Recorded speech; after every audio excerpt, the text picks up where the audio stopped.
घरात भयान शांतता होती. सर्वजण दिवाणखान्यात चहाचा आनंद घेत होते. रोशनी रोहनला चहा देणारच होती. तेवढ्यातच अचानक दारावर जोरदार थाप पडली. आश्चर्याने सर्वजण दाराकडे वळले. रोहनची आई, रोशनीची होणारी सासू लगेच म्हणाली, "रोशनी, बघ कोण आलंय." रोशनीने शांतपणे मान डोलावली आणि ती दाराकडे गेली. रोहनची आई सुनीता दार उघडण्याची वाट पाहत होती. तेवढ्यातच रोशनीने दार उघडलेच होते की अनेक पोलीस आत घुसले. त्यांची भेदक वृत्ती पाहून रोशनी घाबरून बाजूला झाली. अत्यंत प्रभावी व्यक्तिमत्व असलेल्या DSP रोशनीला पाहतच विचारले, "घरातील वडीलधारी मंडळी कुठे आहेत?" रोशनीने घाबरून आत बोट दाखवला. DSP आणि इतर पोलीस ताबडतोब दिवाणखान्यात शिरले. थोड्या वेळापूर्वी असलेले शांत वातावरण आता भीती आणि चिंतेने भरून गेले होते. पोलिसांनी संपूर्ण घराला वेढा घातला. DSPंनी रोहनला अटक करण्याचा आदेश दिला. अचानक एक गोंधळ उडाला आणि सर्वांचा श्वास थांबला. रोहनचे वडील रमेश साहेब ताबडतोब पुढे आले आणि मोठ्या आवाजात म्हणाले, "माझ्या मुलाचा काय दोष आहे? तुम्ही त्याला का अटक करत आहात?" DSPने, "तुम्हाला जे काही विचारायचं असेल पोलीस स्टेशनला या. तुमच्या मुलाने असा गुन्हा केला आहे की त्याला तुरुंगात सडावं लागेल," असं कठोरपणे उत्तर दिलं. असं म्हणून DSPंनी आपल्या कॉन्स्टेबलांना रोहनला घेऊन जाण्याचा आदेश केला. रोहनचा चेहरा रागाने लाल झाला होता, पण तो गप्प राहिला. रोशनी, जी पूर्णपणे घाबरली होती, पुढे सरसावली आणि त्यांच्या मार्गात उभी राहिली. तिच्या डोळ्यात पाणी तरळत होते. तिचा आवाज काबरा झाला होता, "तुम्ही हे असं का करत आहात? रोहनने काहीही केलेलं नाही." DSPंनी रागाने रोशनीला फटकारले, "बाजूला हो मुली. तुझ्या अश्रूंनी त्याची शिक्षा कमी होईल असं होणार नाही. मी तुझ्या रोहनला इतके फटके देईल की तो माणूस बनेल." रोशनीची आई रेश्मा ही पुढे आल्या. त्यांनी आपल्या मुलीला सावरले, "हिम्मत ठेव मुली, सगळं ठीक होईल." रोहनने एकदा रोशनीकडे पाहिले, जणू त्याला काहीतरी बोलायचे होते, पण नंतर तो पोलिसांसोबत गप्पपणे निघून गेला. घराचे वातावरण आता पूर्णपणे भीती आणि असहाय्यतेने भरलेले होते. प्रत्येक चेहऱ्यावर प्रश्नचिन्ह होते. रोशनी दाराजवळ उभी राहून अश्रू ढाळत होती. मनातल्या मनात प्रार्थना करत होती की रोहन निर्दोष सिद्ध व्हावा आणि लवकर घरी परत यावा. घरात पसरलेली शांतता आता भीतीच्या प्रतिध्वनीत बदलली होती. रोहनला घेऊन जात असताना सुनीताताई आत्तापर्यंत शांत होत्या. त्या अचानक ढसाढसा रडू लागल्या. "रमेश साहेब, आपल्या मुलाला काय होत आहे? हे पोलीस त्याला कुठे घेऊन जात आहेत? काहीतरी करा. रोहनशिवाय मी मरेन. हे लोक माझ्या मुलाला मारतील." त्यांचा आवाज खोलीत घुमला आणि त्यांच्या रडल्याने वातावरण अधिकच गंभीर झाले. आयुष्याने रोशनीला इतके कष्ट दिले होते की ती कणखर झाली होती. जेव्हा तिच्या वडिलांनी तिला या जगात एकटे सोडले, तेव्हाही तिने आपलं धैर्य गमावले नव्हते. तिला वाटले होते की रोहन तिची काळजी घेऊ शकेल, पण आज हे सर्व पाहून तिच्या हृदयाचे ठोके थांबले होते. रोहन नेहमीच तिचा आधार होता. रोहनचे वडील रमेश साहेब आणि रोशनीचे वडील राघव खूप चांगले मित्र होते आणि त्यांची मैत्री अधिक घट्ट करण्यासाठी त्यांनी त्या 2 मुला-मुलींचे लग्न ठरवले होते. लग्नसुद्धा 2 महिन्यांनी ठरले होते. पण राघव साहेबांना काय झाले होते कुणास ठाऊक. काही दिवसांपासून त्यांच्या छातीत खूप दुखू लागले होते. हे हृदयविकाराच्या झटक्याची लक्षणे होती. ही कोणालाच समजत नव्हती. एके दिवशी ते छातीवर हात ठेवून बसले. त्यांच्या भोवती लोक जमले होते आणि तो वेदनेने विव्हळत होता. व रेश्माताईलाही हावभावांनी काहीतरी सांगण्याचा प्रयत्न करत होता. जेव्हा रेश्मा त्यांचे हावभाव समजले, तेव्हा तिने 2 घरे सोडून राहणाऱ्या रमेश साहेबांना पटकन बोलावले. रमेश साहेबांना समोर पाहताच राघव साहेबांना, "माझ्या मुलीची नेहमी काळजी घ्या," असे म्हणत रोशनीचा हात रमेश साहेबांच्या हातात दिला. रमेश साहेबांनीही आपल्या मरणासन्न मित्राला तसे वचन दिले होते. आणि मग राघव साहेब उचकी लागून शांत झाले आणि लोकांवर दुःखाचा डोंगर कोसळला. पण त्यावेळी राघव साहेब आणि रोहन या दोघांची काळजी घेत असे. जरी सुनीताताईंना रोशनी फारशी आवडत नव्हती. रेश्माकडे आता राहायला जागा नव्हती, कारण ती भाड्याच्या घरात राहत होती आणि आता घरात कोणी करणारा सदस्य नसल्यामुळे ती भाडं कुठून भरणार होती. रमेश साहेबांनी थोडा विचार करून रेश्माला आणि रोशनीला त्यांच्या घरी राहण्याचा सल्ला दिला, कारण लग्न तर 2 महिन्यांनी होणारच होतं आणि म्हणूनच रेश्माला इच्छा नसतानाही ती रमेश साहेबांच्या घरी आली होती. जेव्हा कधी सुनीताला त्याचा राग यायचा, तेव्हा रोहन पुढे येऊन विचारायचा. तो नक्कीच ओरडायचा आणि टोमणा मारायचा, "तू माझ्या मनावर आणि हृदयावर एक ओझा आहेस. माझ्या नजरेसमोरून का दूर जात नाहीस?" पण कधी-कधी तो तिची काळजी घ्यायचा आणि म्हणूनच रोशनीला तो आवडत नसतानाही तिच्या मनात त्याच्याबद्दल कुठेतरी एक हळवा कोपरा होता. रोहनच्या कठोरपणात कुठेतरी एक लपलेलं प्रेम होतं.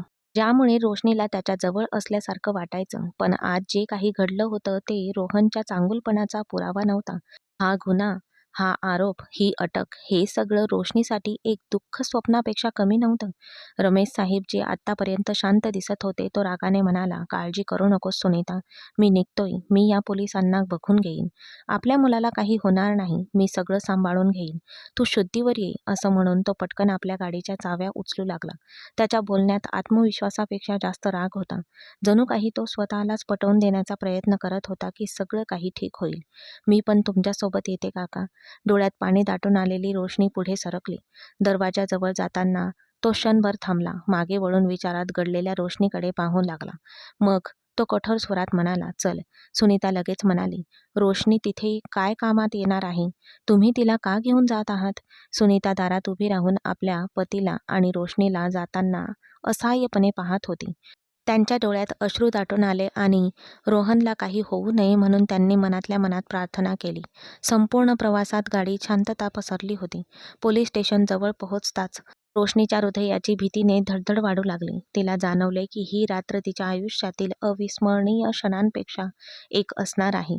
पोलीस स्टेशनमधील वातावरण गहन शांततेने व्यापले होते. थंड वाऱ्याच्या झुळकेने स्वागत होत असताना रमेश साहेब आणि रोशनी आत शिरले. रोशनीचे हृदय जणू काही ते धडधडायलाच विसरले होते. तिचे डोके गुलाबी रंगाच्या दुपट्ट्याने झाकलेले होते. आता तिच्या मोठ्या निरागस डोळ्यात आशेचा एक किरण होता. कदाचित पोलिसांचा गैरसमज झाला असेल की रोहन निर्दोष होता. रमेश साहेब ताबडतोब एका हवालदाराकडे गेले आणि त्यांनी आपल्या मुलाच्या सुटकेची मागणी केली. हवालदाराने थंडपणे मान हलवली, एका दिशेला बोट दाखवले आणि म्हणाला, "तुम्हाला DSP साहेबांच्या खोलीत जावं लागेल." रमेश साहेब आणि रोशनी दोघेही दरवाजाकडे निघाले आणि दरवाजाजवळ पोहोचून त्यांनी आत डोकावून पाहिले. DSP साहेबांची खोली. तो त्याच्या मोबाईल फोनवर कोणाशी तरी बोलत होता. त्याच्या चेहऱ्यावर अत्यंत गंभीर भाव होते. जणू काही तो एखाद्या महत्त्वाच्या विषयावर चर्चा करत होता. रमेश साहेबांनी हळू आवाजात नमस्ते केले आणि म्हणाला, "साहेब, माझी तुम्हाला विनंती आहे की माझ्या मुलाला तात्काळ सोडा. तो एका प्रतिष्ठित कुटुंबातील आहे." DSP साहेबांनी फोन खाली ठेवला आणि त्याच्याकडे पाहिले. "तुमच्या मुलाने काय केले आहे हे तुम्हाला माहीत नाही का?" DSP साहेब रागाने म्हणाले. "तो एका ड्रगच्या प्रकरणात सामील आहे. शिवाय त्याने किती मुलींना आणि त्याच्या कुटुंबियांना फसवून त्याचे आयुष्य उद्ध्वस्त केले असेल हे कोणास ठाऊक. तो त्यांना पोलिसांच्या तावडीतून सोडवून एका मोठ्या गटाच्या हवाली करतो. आम्हाला वाटतं की तो इथून लवकर सुटू शकणार नाही. त्याच्यावर गंभीर आरोप ठेवण्यात आलेले आहेत आणि तो ज्या कारवायांमध्ये गुंतलेला आहे त्यामुळे त्याची सुटका अशक्य आहे." रमेश साहेबांचा चेहरा अचानक बदलला. राग आणि अविश्वासाच्या मिश्रणाने त्यांचा चेहरा कठोर झाला. रोशनीच्या डोळ्यातही भीती आणि शंका चमकून गेली. तिने क्षणभर विचार केला, हा तोच मुलगा आहे का ज्याला ती लहानपणापासून ओळखते? हा तोच रोहन आहे का जो नेहमी तिच्या पाठीशी उभा राहिला? "साहेब, तुम्ही काय बोलत आहात हे शक्य नाही." रमेश साहेब अनियंत्रितपणे बोलले. त्यांच्या आवाजात अविश्वास आणि राग स्पष्टपणे जाणवत होता. "माझा मुलगा एक प्रतिष्ठित माणूस आहे. तो असं काहीच करणार नाही." DSP साहेब ताठ उभे राहिले आणि रागाने त्यांच्याकडे रोखून पाहू लागले. "माझ्यासमोर असं काहीही बोलण्याची गरज नाही. तुमच्यासारख्या लोकांना तर लाज वाटायला हवी." DSP साहेबांचा स्वर आणखीनच कठोर झाला आणि त्यांचा आवाज इतका मोठा होता की तो संपूर्ण खोलीत घुमला. "आत्ताच्या आत्ता इथून निघून जा, नाहीतर मी तुलाही तुरुंगात टाकेल." रमेश साहेब आणि रोशनी दोघेही स्तब्ध झाले. रमेश साहेबांच्या डोळ्यात भीतीची एक लाट पसरली होती. जणू काही ते एक प्रचंड वादळासमोर उभे होते. रोशनीचे शरीर थरथरत होते आणि तिचे हृदय धडधडत होते. तिच्या ओळखीची व्यक्ती असे काही करू शकते यावर तिचा अजूनही विश्वास बसत नव्हता. जणू काही त्यांच्या मागे वादळ घोंगावत होते. तसे ते दोघे लगेच निघून गेले. पोलीस स्टेशनबाहेर रमेश साहेब एका बाकावर बसले. त्यांनी डोक्याला हात लावला आणि दीर्घ श्वास घेऊ लागले. ते पूर्णपणे खचले होते. काय करावे, मदतीसाठी कुणाकडे जावे किंवा या परिस्थितीला कसे सामोरे जावे हे त्यांना कळतच नव्हते. रोशनीने त्यांच्याकडे एक नजर टाकली आणि मग स्वतःकडे पाहिले. तिने आपली नजर खाली झुकवली. तिचे डोळे दुःख आणि चिंतेने दाटून आलेले होते. आणि रोहन असा का वागला होता याचे उत्तर आपल्याला कधी मिळेल की नाही असा तिला प्रश्न पडला. ती काही वेळ शांत बसली. मग अचानक डोक्याला हात लावून ती म्हणाली, "मी काय करू? मला काहीच कळत नाहीये. परिस्थिती पूर्णपणे बदलली आहे. मला वाटलं होतं की त्याने एखादी छोटी चोरी किंवा असं काहीतरी केलं असेल, पण ते खूप मोठ्या मुद्द्यांवर बोलत आहेत. त्या मुली आणि अंमली पदार्थांचे आरोप. हे लोक कोणत्याही परिस्थितीत रोहनला इतक्या सहज सोडणार नाहीत. तिला हायसे वाटले. ती पुढे आली आणि तिने त्यांच्या खांद्यावर हात ठेवून हळू आवाजात म्हटले, "काका, काळजी करू नका. देव आपल्यावर कृपा करेल. तुम्ही एका चांगल्या वकिलाशी बोलायला हवं. काहीतरी तोडगा नक्कीच निघेल. असं बसून राहण्यापेक्षा काहीतरी केलेलंच बरं." तिच्या बोलण्यातील हा दिलासा ऐकून रमेश साहेबांनी क्षणभर आपली नजर खाली झुकवली आणि एक दीर्घ श्वास घेतला. मग अचानक त्यांनी मान वर करून होकारार्थी मान हलवली. "तुझं अगदी बरोबर आहे मुली. हो, आपण ते करू शकतो." त्यांनी लगेच आपल्या मोबाईल फोन काढला आणि एक नंबरवर फोन करायला सुरुवात केली. पहिल्याच प्रयत्नात त्यांच्या मित्राने फोन उचलला. रमेश साहेब लगेचच घाबरलेल्या स्वरात बोलू लागले, "मित्रा, माझ्या मुलाला पोलिसांनी अटक केली आहे आणि त्याच्यावर गंभीर आरोप आहेत." मग त्यांनी आपल्या मित्राला सर्व काही समजावून सांगितले. "रमेश, तुझं बरोबर आहे. मी तुला मदत करू शकतो. पण तुझ्या मुलावरील आरोपांमुळे त्याची सुटका होणे खूपच कठीण आहे. या परिस्थितीत फक्त एकच वकील काहीतरी करू शकतो. ते असे वकील आहेत ज्यांनी आजपर्यंत एकही केस हरलेली नाही. मी तुला त्यांचा पत्ता पाठवत आहे. ते कोणालाही भेटत नाहीत, पण तू प्रयत्न केलात तर कदाचित ते तुला भेटू शकतील." रमेश साहेब लगेच म्हणाले, "मला त्यांचा पत्ता आणि नंबर लवकर पाठव. मी त्यांच्याशी लगेच संपर्क साधण्याचा प्रयत्न करतो." काही क्षणातच त्यांच्या मोबाईलवर एक मेसेज आला. तो अमन जहांगीर वकील यांना उद्देशून होता आणि त्यात वकिलाचा पत्ता आणि फोन नंबर होता. पत्ता पाहताच साहेब लगेच रोशनीकडे वळले आणि म्हणाले, "रोशनी, चल, आपल्याला या वकिलांकडे जायलाच हवं." रोशनी काहीही न बोलता होकारार्थी मान हलवली आणि ते दोघे लगेच गाडीकडे निघाले. त्या दोघांच्याही मनात आशेचा एक किरण जागृत झाला होता. ते दिलेल्या पत्त्याच्या दिशेने निघाले. रोशनी मनापासून प्रार्थना करत होती की हेच सर्वोत्तम ठरेल. एका वकिलाने त्यांना मदत करायलाच हवी होती, कारण त्यांच्याकडे दुसरा पर्याय नव्हता. काही वेळाने ते त्या पत्त्यावर पोहोचले. ते एका मोठ्या इमारतीसमोर उभे होते, जिथे अमन जहांगीरचे घर होते. रमेश साहेबांनी एक दीर्घ श्वास घेतला आणि रोशनीकडे पाहून म्हणाले, "चल, आपल्याला प्रयत्न करायलाच हवा." रमेश साहेब रक्षकाला म्हणाले, "मला साहेब अमर जहांगीर यांना भेटायचे आहे. देवासाठी कृपया त्यांच्या भेटीची व्यवस्था करा. जर मी आज त्यांना भेटलो नाही तर माझी वाट लागेल." रक्षकाने थंडपणे उत्तर दिले, "माफ करा साहेब, कोणालाही भेटत नाहीत.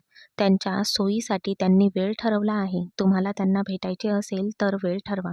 हे ऐकून रमेश साहेबांच्या डोळ्यात निराशेची एक लाट चमकून गेली. ते आणखी काही बोलण्याआधीच रमेशने रक्षकासमोर हात जोडले. त्याचे डोळे वेदना आणि विनंतीने भरलेले होते.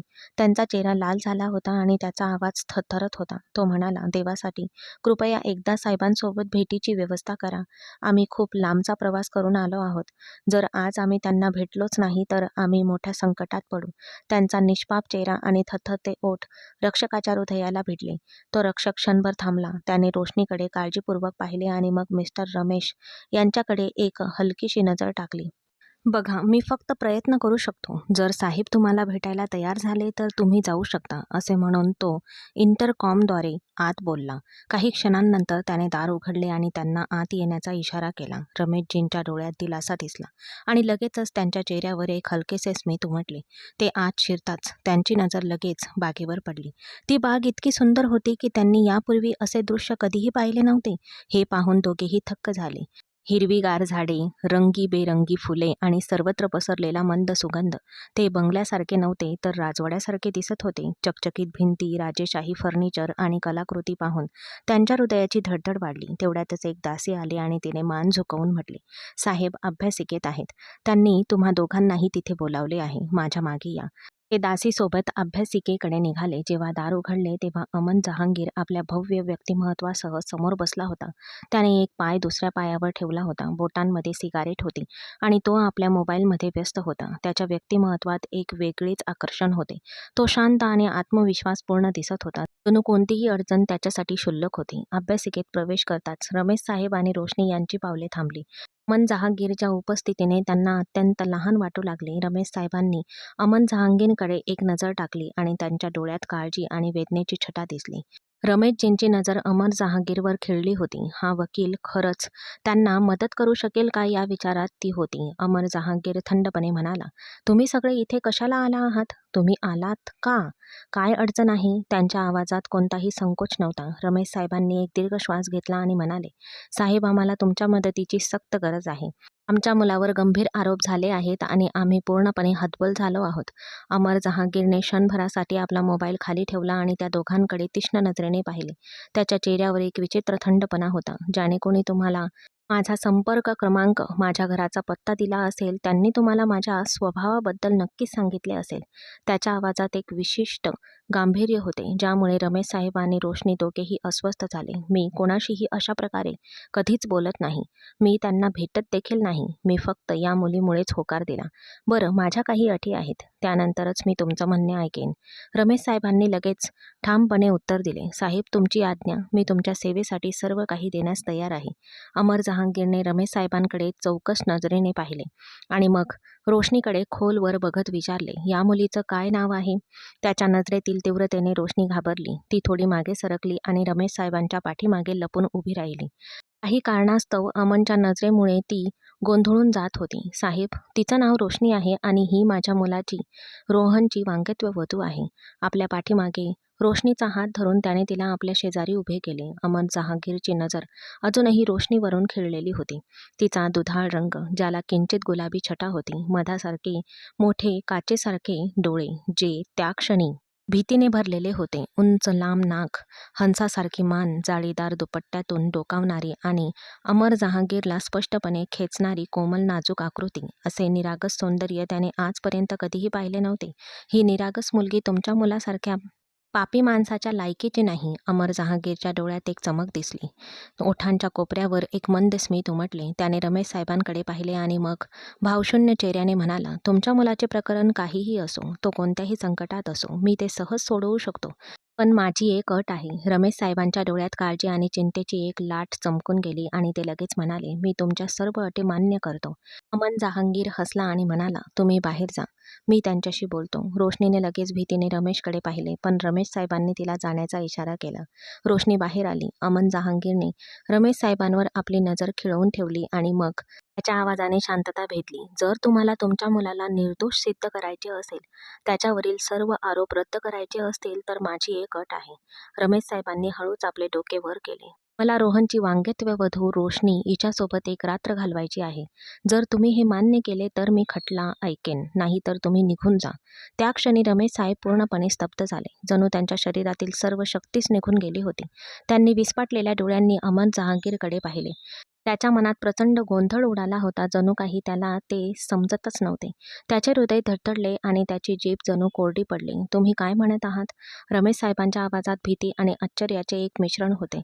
पण जहांगीरने त्याची कमजोरी ओळखली आणि थंडपणे म्हणाला, हीच अट आहे रमेश साहेब.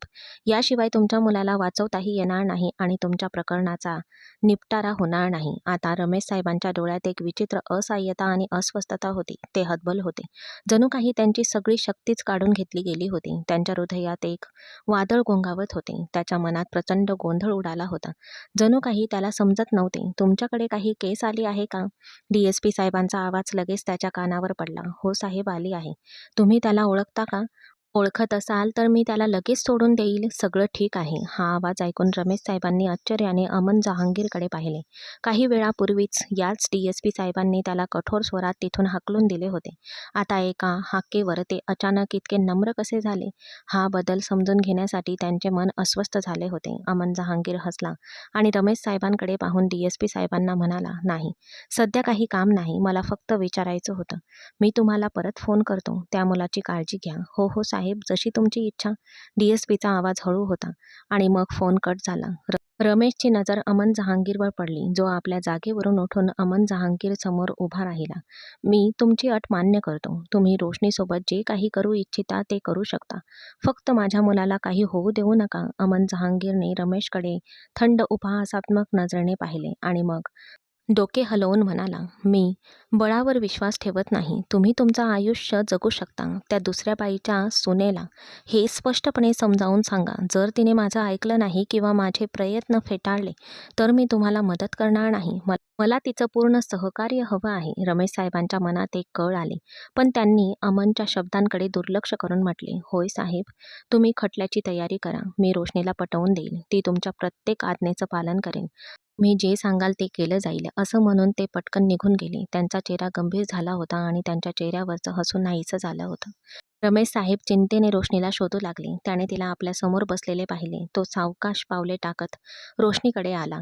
रमेश साहेबांना पाहताच रोशनी पटकन उठून उभी राहिली. काका, वकील साहेब काय म्हणाले? पण तो काही बोलण्याच्या स्थितीतच नव्हता आणि जेव्हा त्याने हिंमत गोळा करून जे काही सांगितले ते ऐकून रोशनीला असे वाटले जणू कोणीतरी तिला डोंगरावरून खाली ढकलले आहे. ती विस्फाटलेल्या डोळ्यांनी आणि तोंडाने तिच्या भावी सासऱ्यांकडे आणि तिच्या वडिलांच्या एका मित्राकडे पाहत होती, ज्याने मरताना त्यांना वचन दिले होते की तो रोशनीला नेहमी आपली मुलगी म्हणून जपेल आणि तिच्या डोळ्यात कधीही अश्रू येऊ देणार नाही. आज त्यानेच तिचा सन्मान पणाला लावला होता. काका, तुम्ही काय म्हणत आहात? मोठ्या मुश्किलीने त्याचे ओठ हलले. रोशनी, मी जे काही करत आहे ते मी माझ्या मुलाचा जीव आणि तुझ्या भावी पतीचा सन्मान आणि जीव वाचवण्यासाठी करत आहे. जर मी तुला विचारले की तू रोहनसाठी काय करू शकतेस, तर सांग तुझे उत्तर काय असेल? काका, मी रोहनसाठी माझा जीवही देऊ शकते. तिचे मोठे डोळे अश्रूंनी भरले होते, ज्यात अविश्वास आणि तुटलेल्या विश्वासाची वेदना लपलेली होती. तर तुझ्या जीवाचे रोहनला काहीच फायदा होत नाहीये, पण तू फक्त एका रात्रीसाठी त्याच्यासाठी तुझ्या जीवाची आहुती देशील, कुर्बानी, आणि रोहन तुरुंगातून बाहेर असेल. आणि जर तू नकार दिलास तर लक्षात ठेव, माझ्या घरात तुला जागा नसेल. मी माझ्या मुलाच्या आयुष्यात अशा मुलीला कधीही आणणार नाही, जी माझ्या मुलाचा जीव वाचवू शकणार नाही. या क्षणी तो क्रूरतेच्या सीमेवर उभा होता आणि बागेतील बाकावर थरथर कापत ती बसली होती. मला एकदा रोहनला भेटायचं आहे. तिच्या मनात एक आशा निर्माण झाली होती. ठीक आहे, मी तुझी इच्छा नक्कीच पूर्ण करेन, पण तुझं उत्तर कोणत्याही परिस्थितीत हो असायलाच हवं. आणि तू जाऊन रोहनसमोर हे सगळं बोललेलं मला नको आहे. तिने असहाय्यपणे रमेश साहेबांकडे पाहिले, पण सध्या तिला फक्त रोहनला भेटायचे होते. पुढे काय करायचे हे नंतर ठरवायचे होते. रमेश साहेब अमनला सांगायला आत गेले होते की त्यांना अजून थोडा वेळ हवा आहे. ती असहाय्य नजरेने रोहनकडे पाहत उभी होती आणि रोहन मान खाली घालून शांतपणे उभा होता. रोहन, तू हे सगळं का केलंस? तिच्या बोलण्यात वेदना, असहाय्यता, निराधारपणा यापैकी काहीच नव्हते. तुलाही वाटतं की चूक माझी आहे? मी काहीही केलेलं नाही. या लोकांनी मला फक्त संशयाच्या आधारावर अटक केली आहे. पण रोहन, या लोकांकडे पुरावा आहे. तू स्वतःला निर्दोष कसं सिद्ध करणार आहेस? तिच्या मनात आणि हृदयात वादळ उसळली होती. तिला जे बोलायचं होतं ते बोलता येत नव्हतं आणि मग खूप हिंमत गोळा करून ती म्हणाली, रोहन, तुझा जीव आणि तुझी प्रतिष्ठा वाचवताना जर माझ्या प्रतिष्ठेला डाग लागला तर तू मला स्वीकारशील का? रोहनने त्याच्यासमोर उभे असलेल्या रोशनीकडे पाहिले. तू हा काय मूर्खपणा करत आहेस? तुला शेवटी काय म्हणायचं आहे? तिच्या डोळ्यातून अश्रू वाहू लागले, जे तिने पटकन आपल्या दुपट्ट्याच्या टोकाने स्वच्छ केले होते. आणि मग कोणतीही भीती न बाळगता ती संपूर्ण गोष्ट रोहनसमोर ठेवली होती, कारण रोहन हाच तिला वाचवू शकणारा एकमेव शेवटचा आधार होता. तिला वाटले होते की तिचे शब्द ऐकून रोहनला प्रचंड राग येईल, पण तसे काहीही झाले नाही. त्याने एक दीर्घ श्वास घेतला आणि तो शांत राहिला. पुढे तो तिला अत्यंत निर्दयीपणे आणि कठोरपणे म्हणाला, रोशनी, जर माझा जीव वाचला नाही तर तू स्वतःला वाचवूनही काय करणार? मला वाटते की अमन जहांगीरची अट स्वीकारण्यात काही नुकसान नाही. त्याचे बोलणे ऐकून रोशनीला असे वाटले की जणू तिच्या जगण्याची शेवटची आशाही हिरावून घेतली गेली आहे. ती एका निर्लज्ज माणसाच्या प्रेमात पडली होती. तिच्यासमोर उभ्या असलेल्या त्या माणसाबद्दल तिला किळस आणि तिरस्कार वाटू लागला. ती मागे वळली आणि रोहन तिला हाक मारत राहिला. कधीही नाही. जो माणूस स्वतःच्या होणाऱ्या बायकोच्या सन्मानाला पणाला लावत आहे, त्याला वाचवण्यासाठी मी माझा सन्मान विकणार नाही. मला या निर्लज्ज लोकांमध्ये राहायचे नाही. ती आपले अश्रू पुसत पोलीस स्टेशनमधून बाहेर आली. पण रमेश साहेब तिची वाट पाहत होते, कारण रोशनी हाच त्यांच्या मुलाच्या आयुष्याचा शेवटचा आशेचा एक किरण होता. ती त्यांच्याकडे दुर्लक्ष करत पुढे जाऊ लागली. तेव्हा रमेश साहेबांनी तिचे मनगट पकडले. कुठे चाललीस? आपल्याला आत्ताच्या आत्ता अमन जहांगीरकडे जायचं आहे. तिने झटक्याने आपला हात सोडवला. तुम्ही मला तुमच्या मुलाच्या आयुष्यातून, तुमच्या घरातून कधीही बाहेर काढून टाका, पण मृत्यूनंतरही मी माझा स्वाभिमान विकणार नाही. मी तुमच्यासारख्या लोकांच्या घरात राहणार नाही. असं म्हणत ती किंचाळली. रमेश साहेबांनी तिचा मनगट घट्ट पकडला. खबरदार, तुझ्या तोंडातून एक शब्दही जरी बाहेर आला तरी. चल, अजून काही बोलण्याची गरज नाही, असं म्हणत त्यांनी तिला ओढून गाडीत बसवलं आणि ते थेट अमनकडे गेले. ते तिला जहांगीरच्या वाड्यात घेऊन आले आणि तिला थांबवले. शांतपणे अमनकडे जा. मी वचन देतो की एवढं सगळं होऊनही मी तुला माझ्या घराची सून बनवीन, आणि जर तू माझं ऐकलं नाहीस तर हे विसरून जा. की तुझी आई अजूनही या जगात जिवंत आहे आणि ती त्या माणसाकडे असहाय्य नजरेने पाहत होती. तिने शांतपणे गाडीचा दरवाजा उघडला आणि बाहेर पडून जड पावलांनी वाड्यात प्रवेश केला, जिथे अमन जहांगीर सोफ्यावर पायावर पाय ठेवून बसला होता. जणू काही त्याला पूर्ण खात्री होती की रोशनी त्याच्याकडे नक्कीच येणार आहे. ती त्याच्यासमोर जाऊन उभी राहिली आणि अमनच्या चेहऱ्यावर स्मित हास्य उमटले. तो सोफ्यावरून उठला, तिचा मनगट धरून तिला थेट खोलीत घेऊन गेला. तिला सोफ्यावर बसवताना तो स्वतः तिच्याजवळ बसला. तुझ्या मनाला दिलासा मिळाला? तू रोहनकडे कोणत्या आशेने गेली होतीस की तो तुला वाचवेल? मी त्याला खूप चांगलं ओळखतो. तो खूप क्रूर माणूस आहे, ज्याला मुलीच्या प्रतिष्ठेची पर्वा नाही, जो त्यांचा सौदा करतो. तो तुझ्या प्रतिष्ठेची तडजोड का करेल? तू सुद्धा त्याच्यासाठी एक सामान्य मुलगी आहेस, जी या क्षणी त्याचे जीवन आणि प्रतिष्ठा वाचवण्यासाठी एक प्यादी आहे. असे म्हणत अमनने तिचे अश्रू पुसण्याच्या उद्देशाने हात पुढे केला, पण रोशनी सोफ्यावरून उठून उभी राहिली. नाही, कृपया माझ्या जवळ येऊ नका. मी जगू शकणार नाही, मी मरेन. ती जोरजोरात रडत होती. तुला माझ्यासोबत एक रात्र घालवायची आहे, बरोबर? मी तयार आहे. तू एक नाही, दोन नाही, तर हव्या तितक्या रात्री माझ्यासोबत घालवू शकतोस. मी तक्रारीचा एक शब्दही काढणार नाही. उलट मी माझ्या बाजूने तुला उघड परवानगी देईन. पण हात जोडून माझी फक्त एकच विनंती आहे, माझ्याजवळ येण्याआधी माझ्यासोबत एक कायदेशीर नातं प्रस्थापित कर. माझ्याशी लग्न कर. त्यानंतर जर तू माझ्याजवळ आलास तर निदान मला या गोष्टीचं समाधान मिळेल की मी तुझ्याजवळ एका कायदेशीर नैतिक नात्यानंतरच आले आहे. जर तू माझ्याजवळ असाच आलास तर मला स्वतःचीच किळस येईल. जेव्हा तुझा माझ्यावरचा विश्वास उडेल तेव्हा मला घटस्फोट दे. तिचे हे शब्द ऐकून अमनने एक दीर्घ श्वास घेतला आणि तो निशब्द झाला.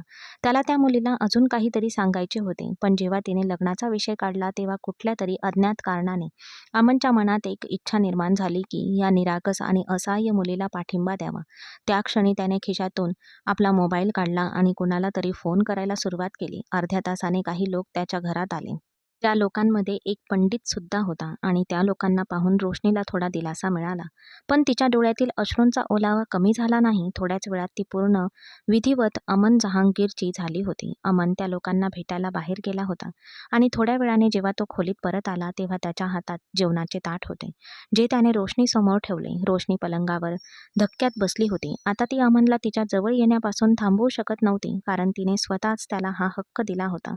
पण तिच्या चेहऱ्यावर दुःखाची गडद छाया होती. तिच्या आयुष्यात हे एका भयानक स्वप्नासारखे घडेल याची तिने कधी कल्पना देखील केली नव्हती.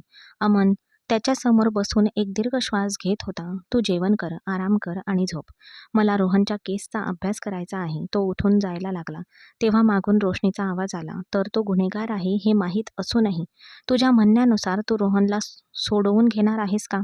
रोशनी, मी इतका मूर्ख नाही की फक्त काही क्षणांसाठी एका मुलीच्या सोबतीसाठी एका धोकादायक गुन्हेगाराला सोडवून देईल. तुला माझ्यासोबत ठेवण्यामागे माझा काहीतरी वेगळा हेतू होता. मी रमेश साहेबांकडे एका रात्रीच्या बहाण्याने तुला मागितले होते, जेणेकरून मला पुराव्यासह रोहनबद्दलचे संपूर्ण सत्य कळू शकेल. तो एक खेळ होता. जर तू माझ्या हवाली केली गेली असतीस तर मला आणखी एक मोठा पुरावा मिळाला असता, जो आता मला मिळाला आहे. त्याच्या चेहऱ्यावर एक खोल हास्य होते, जणू त्याचे काम सोपे झाले होते. तो पुढे म्हणाला, पण ज्या प्रकारे तू घाबरली होतीस त्या प्रकारे रोहन आणि रमेश साहेबांनी तुला माझ्या हवाली केले होते.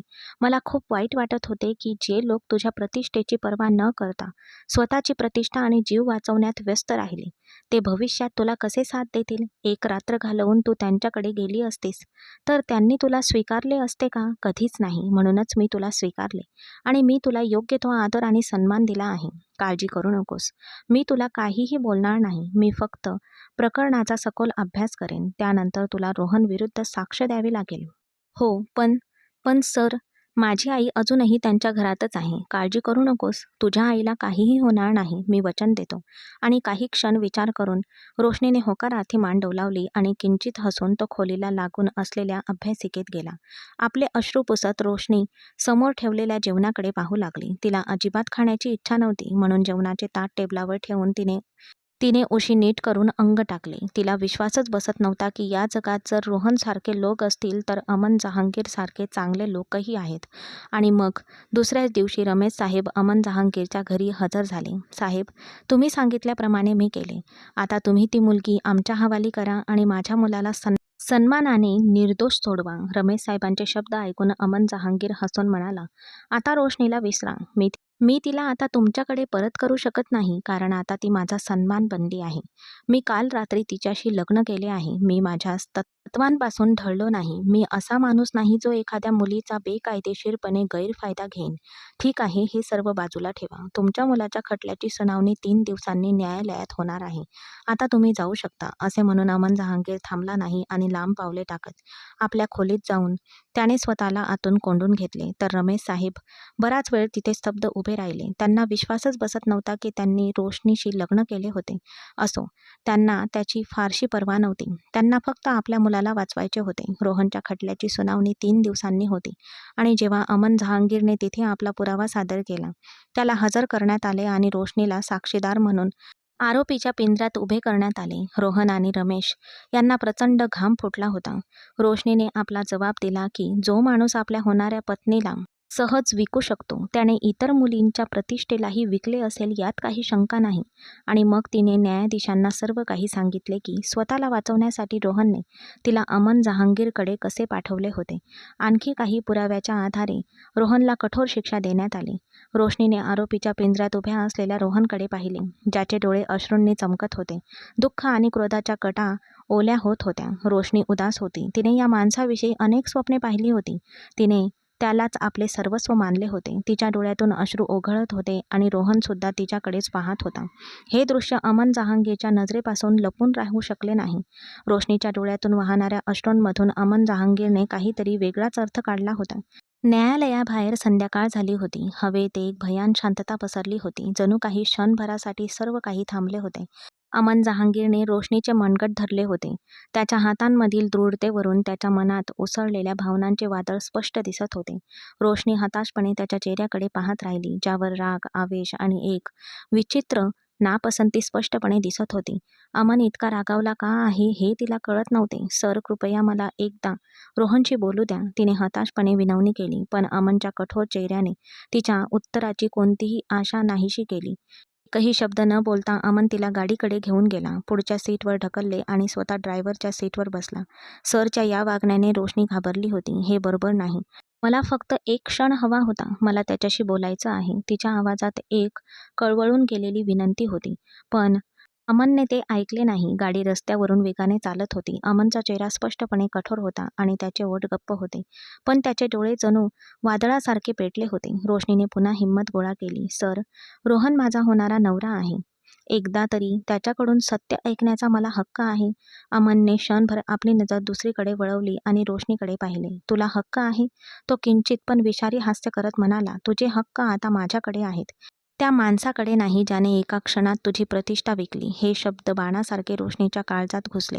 पण ती बोलण्यापासून थांबली नाही. मी तुमची आभारी आहे सर, पण मी पुरे, अमन आवाज चढवत म्हणाला. गाडीत एक प्रतिध्वनी उमटला आणि रोशनीचा आवाज त्यात बुडून गेला. आता हा तुझ्या हक्काचा प्रश्न राहिलेला नाही. तुला हे समजून घ्यावं लागेल की तू माझ्या आयुष्याचा एक भाग आहेस आणि माझ्या आयुष्यात दुसऱ्या कोणालाही स्थान नाही, विशेषतः त्या रोहनला तर नाहीच. रोशनी निशब्द झाली. गाडी अखेर ती बंगलाच्या गेटमधून आत गेली. अमनने गाडी थांबवली. तो खाली उतरला आणि त्याने दरवाजा उघडला. चल. त्याचा आवाज कठोर होता. रोशनीने मुकाट्याने आज्ञा पाळली आणि ती गाडीतून उतरली. अमनने तिचा हात धरला आणि तिला थेट आपल्या खोलीकडे घेऊन जाऊ लागला. वाटेत घरातील नोकर आश्चर्यचकित नजरेने त्यांच्याकडे पाहत होते, पण कोणीही काही बोलण्याची हिंमत केली नाही. त्याचा खास नोकर बिरजू काका म्हणाला, साहेब, तुम्ही सांगितलेल्या फ्लॅटमध्ये आम्ही रेश्माताईंना आणले आहे आणि तिच्या राहण्याची चांगली सोय देखील केली आहे. छान. आईबद्दलचे शब्द ऐकून रोशनीनेही सुटकेचा निश्वास टाकला. ती खोलीत शिरताच अमनने एक दीर्घ श्वास घेऊन दार बंद केले आणि तिच्याकडे वळला. तू रोहनबद्दल इतकी काळजीत का आहेस? तुला नाही वाटत का की तुझी निष्ठा आता माझ्यासोबत असायला हवी? खोलीत एक विचित्र शांतता पसरली. अमनची नजर रोशनीवर खिळली होती आणि रोशनीच्या डोळ्यात भीती आणि असहाय्यता भरली होती. तिच्या मनात एक युद्ध पेटले होते, पण तिला ते काहीच कळत नव्हते. अमनचे शब्द तिच्या मनात घुमत होते, पण तिने बोलण्याचे धाडस केले. मला त्याच्याबद्दल अजिबात सहानुभूती नाही आणि अजून एक, मी तुमच्याशी भावनिक नाते का जोडू? कारण सर, तुम्ही मला घटस्फोट द्याल. रोशनीचा आवाज थरथरत होता, पण तिने आपल्या मनातील भावना बोलून दाखवल्या. मी रोहनसोबत नात्यात होते आणि त्याच्यासोबत आयुष्य घालवणे हीच माझी एकमेव इच्छा होती. मी त्याच्याशिवाय दुसऱ्या कोणाचाही कधीच विचार केला नाही. अमनचा चेहरा रागाने अचानक लाल झाला. तो एक तो एक पाऊल मागे सरकला आणि त्याने काचेच्या टेबलाला जोरात थाप मारली. टेबलाचे तुकडे जमिनीवर विखुरले आणि रोशनी भीतीने मागे सरकली. रोहनचे नाव ऐकून अमन जहांगीर रागाने खवळला होता, पण रोशनीला भीतीने थरथर कापताना पाहून त्याने एक दीर्घ श्वास घेतला आणि रागाने म्हणाला, माझ्यासमोर रोहनचे नाव घेणे बंद कर. तू पुन्हा पुन्हा माझ्या संयमाची परीक्षा का घेत आहेस? माझ्या बायकोच्या तोंडाने दुसऱ्या पुरुषाचे नाव ऐकणे मला सहन होत नाही. रोशनीच्या गालावरून अश्रू अनावरपणे वाहू लागले. तिला काहीतरी बोलायचे होते, पण तिचे ओठ थरथरले आणि शब्द घशातच अडकले. अमनने क्षणभर तिच्या डोळ्यातील अश्रूंकडे पाहिले आणि त्याच्या चेहऱ्यावरच्या रागाची जागा पश्चातापाने घेतली. तो हळूच रोशनीच्या जवळ आला, तिचे खांदे धरले आणि तिला आपल्या छातीशी कवटाळले. रोशनीच्या हळूवार हुंदक्यांनी अमनच्या हृदयात वेदनाची लाट पसरली. तुला का समजत नाही रोशनी? अमनचा आवाज अधिकाधिक हळवा होत गेला होता. मी तुझ्या प्रेमात पडलो आहे. मी कबूल करतो की मी तुझ्यावरच्या दयेपोटी तुला आधार देण्यासाठी तुझ्याशी लग्न केले. मी हे तुला काहीतरी देण्यासाठी केले होते, पण आता माझे तुझ्यावर प्रेम जडले आहे म्हणून ही माझी प्रतिष्ठा आणि सन्मान आहे. तू काहीही म्हणू शकतेस, पण मी हतबल आहे. मी काय करू? तुझ्यापासून दूर राहण्याच्या विचारानेच मी असह्य होतो. तू माझी पत्नी, माझी संपत्ती, माझा सन्मान, माझे सर्वस्व आहेस आणि आता मी कोणत्याही परिस्थितीत तुला गमावण्याचा विचारही करू शकत नाही. असे म्हणत त्याने रोशनीला स्वतःपासून दूर केले आणि पलंगावर बसवले आणि तिचे हात धरले. ती हे सर्व ऐकत आहे यावर रोशनीचा विश्वासच बसत नव्हता. अमनने एक दीर्घ श्वास घेतला आणि पुढे म्हणाला, रोशनी, मी अमन जहांगीर आहे. माझ्या व्यक्तिमत्वात याचा समावेश नाही की मी माझ्या वस्तूंना किंवा माझ्या माणसांना माझ्यापासून दूर जाताना पाहू. जेव्हा मी तुला पहिल्यांदा पाहिलं तेव्हा माझं हृदय तुझ्यासाठी धडधडलं आणि जेव्हा मला कळलं की तू रोहनची वांगेत्व वधू आहेस तेव्हा मला तुझ्या नशिबाची कीव आली, कारण तो मुलगा तुझ्या लायकीचा नव्हता. रमेशच्या मुलाला वाचवण्यासाठी मी त्याच्याशी एक करार केला की तो तुला एका रात्रीसाठी माझ्यासोबत सोडून जाईल. पुढे काय करायचं याचा विचार मी आधीच केला होता. बाकी सगळं तुला माहीतच आहे आणि आता तू माझी आहेस, कायमची. रोशनीने हळूच आपले डोके वर उचलले. तिची नजर अमनच्या चेहऱ्यावर खिळली होती. ती त्याच्या शब्दांमागील सत्य जाणून घेण्याचा प्रयत्न करत होती. तसंच वाटत होतं. अमनचा स्वर, त्याचे शब्द आणि त्याची वागणूक या सगळ्यात एक विचित्र सत्य दडलेलं होतं. मला माहीत आहे रोशनी, रोहन तुझा भूतकाळ आहे आणि मी तुझा वर्तमान आहे. तुला तुझा भूतकाळ बाजूला सारून वर्तमानात जगायला हवं. त्यातच तुझं भलं आहे. अमनचा आवाज आता हळू झाला होता. पण रोहन आणि त्याच्या वडिलांनी तुझ्यासोबत काय केलं याचा तू कधी विचार केला आहेस का? त्यांनी तुझ्या सन्मानाचा सौदा केला. त्यांच्या इच्छेनुसार तुला तुझ्या आयुष्यातील सर्वात मोठा निर्णय घ्यायला भाग पाडलं आणि मी तुला माझी पत्नी बनवलं. एका स्त्रीला मिळायला हवा तो आदर तुला दिला. अमनचे शब्द तिच्या मनाला खोलवर भिडत होते. आपले अश्रू पुसत ती हळू आवाजात म्हणाली, कदाचित तुमचं बरोबर आहे. रोहनने मला कधीच तो आदर दिला नाही जो तुम्ही दिला. अमन हसला आणि हळुवारपणे आपले ओठ तिच्या कपाळावर टेकवले. त्याच्या ओठांचा स्पर्श होताच रोशनी पूर्णपणे थरथरली. अमनने रोशनीचे अश्रू पुसले, एक दीर्घ श्वास घेतला आणि हळू आवाजात म्हणाला, रोशनी, तुला माझ्यावर विश्वास ठेवावा लागेल. मला माहीत आहे की हे तुझ्यासाठी सोपे नाही, पण मी वचन देतो की तुझ्या आयुष्यात तो सर्व आनंद परत आणेन ज्याची तू कधी स्वप्नही पाहिले नसेल. रोशनीने आपली नजर खाली झुकवली. अमनच्या शब्दांमध्ये एक विलक्षण आकर्षण होते. ते तिच्या हृदयात विश्वास आणि प्रेमाच्या भावना जागृत करत होते. ती आता शांत होती, पण तिचे मौन नकारार्थी नव्हते. अमनने तिच्या चेहऱ्यावरचा थकवा आणि गोंधळ पाहिला आणि तिला विश्रांती घेण्याचा आग्रह केला. चल झोप. अमनने हळुवारपणे तिचा हात धरला आणि तिला पलंगावर झोपवले. तो तिच्या शेजारी बसला आणि तिच्याकडे पाहत म्हणाला, तुला हे समजून घ्यावं लागेल की मला फक्त तुला आनंदी पाहायचं आहे. तू माझी पत्नी आहेस आणि हे नाते माझ्यासाठी खूप महत्त्वाचे आहे. रोशनीने तिच्या डोळ्यात दाटून आलेले अश्रू पुसले. ती म्हणाली, मी प्रयत्न करेन सर, या नात्याशी एकनिष्ठ राहण्याचा. अमन तिच्याकडे पाहून हसला आणि म्हणाला, सर्वात आधी मला सर म्हणणं बंद कर. माझं नाव अमन आहे आणि तू मला माझ्या नावाने हाक मारावीस अशी माझी इच्छा आहे. रोशनी थोडं संकोचली आणि म्हणाली, अमन. रोशनीने त्याला त्याच्या नावाने हाक मारण्याची ही पहिलीच वेळ होती. अमनच्या चेहऱ्यावर स्मित हास्य पसरले. तो थोडा जवळ आला आणि म्हणाला, आता वाटतंय की तू माझी बायको आहेस.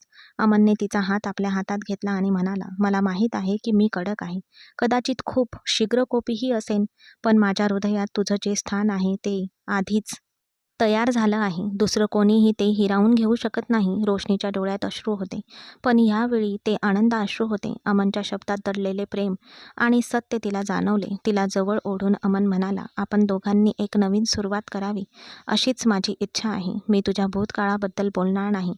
आपण आपलं आयुष्य असं जगूया जणू काही आपण आजच सुरुवात करत आहोत. असं म्हणत अमन जहांगीरने हळुवारपणे आपले ओठ तिच्या ओठांवर टेकवले. त्या कृतीने रोशनीच्या शरीरातून एक विद्युत प्रवाह वाहून गेला. ती लाजून खाली पाहू लागली. अमनने तिचे चुंबन घेतले. त्याने तिचे सांत्वन केले आणि म्हणाला, आपल्या कथेतील हा एक नवीन अध्याय आहे. आपण तो एकत्र लिहू आणि मी वचन देतो की हा अध्याय नेहमीच आनंदाने भरलेला असेल. आणि आज रोशनीच्या डोळ्यात स्वीकृती होती. आणि ही स्वीकृती पाहून अमन जहांगीर भानावर कसा राहू शकला असता. त्याने बाजूचा दिवा बंद केला आणि रोशनीला आपल्या मिठीत घेऊन तिच्या शेजारी आडवा झाला. तो ढगाप्रमाणे हळूहळू तिला आपल्यात सामावून घेत होता आणि रोशनीने त्याच्या त्या भक्कम आश्रयातून सुटण्याचा प्रयत्न केला नाही. उलट ती स्वतःच अमन जहांगीरला आधार देत होती आणि त्याच्या या आधाराने अमन जहांगीर अधिकच आनंदी झाला. तिच्यासाठी वेडा झाला होता आणि तिच्या कोमल नाजूक शरीरावर आपल्या प्रेमाचा वर्षाव करू लागला होता. तुझ्या नाजूक सौंदर्याने आज मला आणखीनच वेड लावलंय रोशनी. तो तिच्या कानात कुजबुजू लागला आणि रोशनीचा चेहरा लाजेने लाल होत होता. कारण थोड्याच वेळात लाजेचे सर्व पडदे दूर सारून तो तिच्या मानेवर झुकला होता. आणि आता हळूहळू त्याचे धगधगते ओठ तिच्या सौंदर्यावरून फिरत होते. ही रात्र त्या दोघांसाठी खूप सुंदर होती आणि ते दोघं एकमेकात पूर्णपणे हरवून आपल्या प्रेमाची एक नवीन कहाणी लिहत होते. सकाळी जेव्हा रोशनीने डोळे उघडले तेव्हा अमन जहांगीरच्या मिठीत स्वतःला पाहून ती किंचित हसली. पण जेव्हा तिने स्वतःकडे आणि अमन जहांगीरकडे पाहिले तेव्हा लाजेने ती पटकन उठून उभी राहिली. तेव्हाच अमनचे डोळे उघडले आणि त्याने तिला पुन्हा आपल्या मिठीत ओढून घेतले. अमन, कृपया मला सोडा. माहीत आहे का, आता 12 वाजणार आहेत. पुढे जात राहणं हे घड्याळाचं काम आहे. पण आता मला कोणाचीही पर्वा नाही. फक्त माझ्या मिठीत शांतपणे पडून राहा. तुम्हाला कोर्टात जायचं असेल, बरोबर? नाही, अजिबात नाही. आज मी कुठेही जाणार नाही. तो झोपेतल्या आवाजातच बोलला आणि आपल्या ओठांनी तिच्या गालाला स्पर्श केला. जेव्हा अमन जहांगीरचे हात कठोरपणे मर्यादा ओलांडू लागले तेव्हा रोशनीच्या लक्षात आले की आता सुटका होण्याचा कोणताही मार्ग नाही. ती पुन्हा अमन जहांगीरची उत्कटता सहन करायला तयार होती. कारण तिला स्वतःलाही त्याची उत्कटता आवडत होती आणि त्यामुळे तिच्या मनात शांती मिळत होती. एकमेकांच्या प्रेमात हरवून गेलेले ते दोघं त्यांच्या आयुष्याच्या एका नवीन प्रवासावर पुढे जात होते. अमन जहांगीर तिची एक नाजूक फुलाप्रमाणे काळजी घेत असे. ती तिच्या आईला भेटायलाही जात असे. तिची आईसुद्धा खूप आनंदी होती. तिला अमन जहांगीरसारखा जावाई मिळाला होता. 6 महिन्यानंतर रोहन जामिनावर सुटला आणि जेव्हा त्याला रोशनी आणि अमन जहांगीरच्या लग्नाची बातमी कळली तेव्हा तो प्रचंड संतापला. नाश्त्याच्या टेबलावर बसलेला अमनला नोकर उभा दिसला. काय झालं? अमनने कठोरपणे विचारले. सध्या त्याच्या खाजगी आयुष्यात कोणी ढवळाढवळ केलेली त्याला सहन होत नव्हते. नोकर घाबरून म्हणाला, साहेब, रोहन नावाचा कोणीतरी आला आहे. तो खूप गोंधळ घालत आहे. अमनचा चेहरा रागाने लाल झाला. त्याच्या कपाळावर आठ्या पडल्या आणि त्याच्या डोळ्यात कठोर भाव आले. रोहन, तो दात आवळून म्हणाला. हे सर्व ऐकत असलेली रोशनी लगेच घाबरली. ती पटकन अमन जवळ आली आणि तिने त्याचा हात धरला. कृपया अमन, तुझ्या रागावर नियंत्रण ठेव. अमनने एक दीर्घ श्वास घेतला. पण त्याच्या चेहऱ्यावरचे भाव सांगत होते की तो आपला राग कसाबसा आवरत होता. रोशनी, तुला माहीत आहे की मी माझ्या मर्यादा ओलांडत नाही, पण दुसऱ्या कोणीही माझ्या मर्यादा ओलांडू नये. हताश होऊन रोशनीने त्याचा हात अधिक घट्ट पकडला. मला माहीत आहे, पण मला तुला आणखी त्रास द्यायचा नाही. अमनने क्षणभर तिच्याकडे पाहिले. तिच्या डोळ्यात भीती होती. अमनने आपली नजर खाली झुकवली. पुन्हा एक दीर्घ श्वास घेतला आणि म्हणाला, ठीक आहे, चल. पण तू माझ्यासोबतच राहशील. ते दोघे खाली उतरले. अमनची पावले ठाम होती, पण त्याच्या चेहऱ्यावर राग स्पष्ट दिसत होता. ती काहीतरी बोलायला पुढे सरसावली, पण अमनने तिला मागे खेचले आणि तो रोहनसमोर उभा राहिला. तू ज्या स्वरात बोलत आहेस तो मला अजिबात पटत नाही. तुला काही विचारायचं असेल तर आधी तुझा स्वर सुधार. रोहन उपहासाने हसत म्हणाला, ठीक आहे, तूच सांग. ती तुझी बायको आहे का, की तू तिला जबरदस्तीने तुझ्या ताब्यात ठेवलं आहेस? अमनने रोहनच्या डोळ्यात पाहिले आणि शांतपणे म्हणाला, हो, ती माझी बायको आहे. आणि आम्ही दोघेही आमचे निर्णय स्वतः घेतो. आमच्या आयुष्यात ढवळाढवळ करण्याचा तुला कोणताही अधिकार नाही. रोहन रागाने म्हणाला, हे खोटं आहे. रोशनी माझी आहे. तिने माझ्याशी एकनिष्ठ राहण्याचं वचन दिलं होतं. तूच तिला जबरदस्ती केली असशील. रोहनने डोळ्यात पाणी आणून रोशनीकडे पाहिले आणि हळू आवाजात म्हणाला, रोहन, मी तुला असं कधीच वचन दिलं नव्हतं आणि तू माझ्यासोबत जे केलंस ते मी कधीच विसरू शकत नाही. तू आणि तुझ्या वडिलांनी माझी प्रतिष्ठा मलिन करण्याचा प्रयत्न केला. रोहन सुद्धा धक्क्याने म्हणाला, हे सगळं खोटं आहे. तू हे सगळं त्या माणसाच्या सांगण्यावरून सांगत आहेस. अमन पुढे आला आणि रोहनकडे बोट दाखवत म्हणाला, तू काहीही म्हणत असशील, यातून तुझी हताशता दिसून येते. तू या मुलीचा कधीच आदर केला नाहीस आणि तू तिच्या लायकीचाही नाहीस. रोशनी आता माझी पत्नी आहे आणि जे तू तिला कधीच देऊ शकणार नाहीस ते सर्व मी तिला देईन. रोहन रागाने म्हणाला, तू तिला माझ्या प्रेमापासून हिरावून घेऊ शकत नाहीस. अमनने रोशनीकडे रोखून पाहिले. मग तो रोहनकडे वळला. प्रेम तेच असतं जे आदर आणि विश्वासाने येते. तू तिच्या सन्मानाला डाग लावण्याचा प्रयत्न केलास आणि तुला प्रेमाबद्दल बोलण्याचा काहीही अधिकार नाही. रोशनीला माहीत होतं की अमन तिच्यासाठी योग्य व्यक्ती आहे, असा व्यक्ती जो तिच्या आत्मसन्मानाला सर्वात जास्त महत्त्व देतो. अखेर रोहनने हार मानली आणि तुटक आवाजात म्हणाला, हे बरोबर नाही. तू माझा विश्वासघात केला आहेस रोशनी. अमनने रोहनकडे शेवटचा एक कटाक्ष टाकला आणि म्हणाला, आता तू इथून निघून गेलेलाच बरा, नाहीतर तू माझ्या क्रोधापासून सुटू शकणार नाहीस. अमन प्रचंड संतापला होता, पण त्याआधीच रोशनीने त्याचा हात पकडला. नाही प्लीज अमन, तू त्याला काहीही करणार नाहीस. जेव्हा रोशनीने त्याला थांबवले तेव्हा अमनने तिच्याकडे विचित्र नजरेने पाहिले. जेव्हा रोहन निघून गेला, रोशनीने अमनकडे पाहिले आणि हळू आवाजात म्हणाली, धन्यवाद अमन. आज तू मला असा आदर दिला आहेस जो कदाचित इतर कोणीही मला कधीही दिला नसेल. ती आणखी काही बोलण्याआधीच अमनने रागाने तिच्याकडे पाहिले आणि तो आत शिरला. अमनच्या रागावलेल्या नजरेने रोशनी स्तब्ध झाली. तिच्या हृदयावर एक विचित्र ओझे आले होते.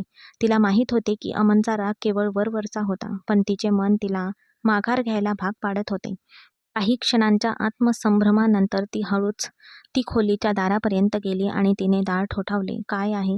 आतून अमनचा थरथरलेला आवाज आला. मी आत येऊ का?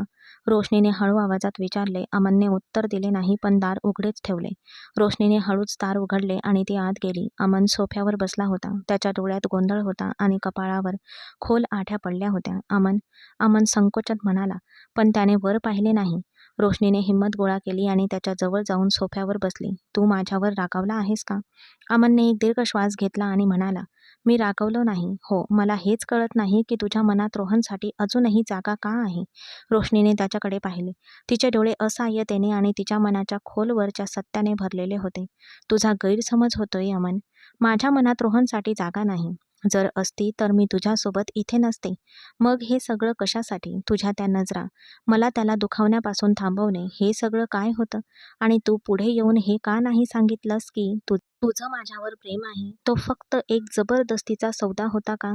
रोशनीने हळुवारपणे आपला हात तिच्या हातावर ठेवला. मी रोहनला वाचवण्यासाठी ते करत नव्हते. खरं तर तुझं काहीही झालेलं मी सहन करू शकले नसते. रोहन एक वाईट, घाणीने माखलेला माणूस आहे. जर तू त्याच्यावर हात उचलला असतास तर त्याचा काही भाग तुलाही नक्कीच लागला असता आणि ते मी अजिबात सहन करू शकले नसते. त्याला त्याच्या कृत्याची शिक्षा झाली आहे आणि तो अजूनही कायद्याच्या कचाट्यात आहे. कायदा त्याला त्याच्या पद्धतीने हाताळेल. मला त्याची सावली आपल्या आयुष्यावर पडू द्यायची नाही. अमन, तू माझ्या आयुष्याला एक नवीन वळण दिला आहेस. तू मला आदर दिला आहेस. एक असं स्थान जे रोहन मला कधीच देऊ शकला नसता. मला माहीत आहे की तुझा राग हे तुझ्या प्रेमाचंच एक रूप आहे आणि म्हणूनच मी तुझा रागसुद्धा सहन करते. कारण माझं तुझ्यावर प्रेम आहे अमन. अमनने पहिल्यांदाच तिच्याकडे पूर्णपणे पाहिले. प्रेम? रोशनीने डोळ्यात पाणी आणून होकारार्थी मान हलवली. हो अमन, प्रेम. अमनची कठोर नजर मवाळ झाली. त्याने हळुवारपणे तिचा हात घट्ट धरला आणि म्हणाला, तू माझ्या आतल्या कठोर माणसाला नरम केलंस. रोशनी हसली आणि म्हणाली, मग तू मला माफ करशील का? अमन किंचित हसून म्हणाला, तुला माफ करू? माझा तुझ्याबद्दल कधीच गैरसमज झाला नाही. माझ्याच काही गुंतागुंतीमुळे मी तुझ्यापासून दूर राहिलो. ते दोघे एकमेकांकडे पाहून हसले. तो रोशनीला स्वतःपासून दूर जाऊ देणार नव्हता. त्याने तिला घट्ट मिठीत घेतले आणि काही प्रयत्नांनंतर रोशनीनेही स्वतःला त्याच्या स्वाधीन केले आणि अमनला आपल्या आयुष्याचा एक महत्त्वाचा भाग म्हणून स्वीकारले. प्रत्येक व्यक्तीला आयुष्यात आदर, प्रेम, विश्वासाची गरज असते. प्रेम म्हणजे केवळ एकमेकांच्या जवळ येऊन वैवाहिक संबंध प्रस्थापित करणे नव्हे, तर एकमेकांना समजून घेणे, एकमेकांचा आदर करणे आणि आयुष्याच्या प्रत्येक वळणावर एकमेकांच्या पाठीशी उभे राहणे होय. जी व्यक्ती तुमचा आदर करते आणि तुमचे रक्षण करते, तीच तुमची खरी जोडीदार असते.